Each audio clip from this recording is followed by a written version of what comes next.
Grazie ad esperti dell'esercito e una precisione che si potrebbe definire chirurgica, vista la sua professione, ha decifrato un audio che potrebbe rivelare nuovi particolari inquietanti sull'assassino del presidente John Fitzgerald Kennedy, avvenuto a Dallas il 22 novembre del 1963 per mano del killer Lee Harvey Oswald. A raccontarlo in un libro il medico veneziano e direttore sanitario dell'USL St. Eugenia di Padova, Aldo Mariotto, giunto al suo secondo libro sull'omicidio Kennedy.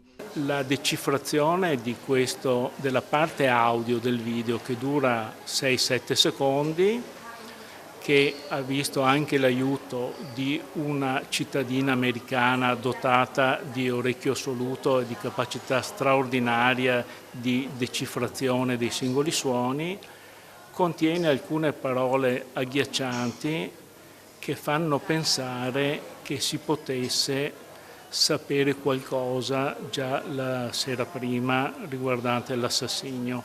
Tutto è partito da un video e un audio captato alla fine dell'ultima cena di gala in Texas, la sera prima dell'omicidio di Kennedy, ma che Mariotto è riuscito ad analizzare. Johnson bisbigliò poche parole all'orecchio di Thomas.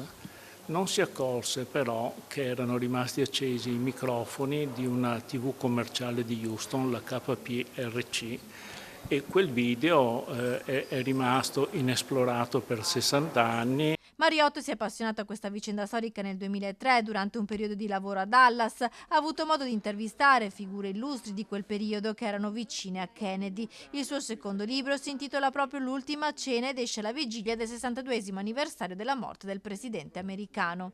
Mi sono incuriosito anche perché questi due personaggi, Johnson e Thomas, come ho descritto nel mio precedente libro The Day Before Dallas, credo siano stati all'origine dell'idea del viaggio presidenziale in Texas del presidente per una serie di questioni economico-politiche legate all'impresa spaziale. Sullo sfondo la guerra fredda, la corsa alla luna e le lobby texane, il vicepresidente Lyndon Johnson e il deputato Thomas, texani, potrebbero essere stati a conoscenza di piani contro il presidente Kennedy, che nello Stato del Sud veniva considerato un filo comunista, una versione che Mariotto consegna alla storia. Io consegno, senza prendere una posizione definita, questa rivelazione, questa piccola scoperta ai lettori, alla critica e alle verifiche successive che saranno necessarie.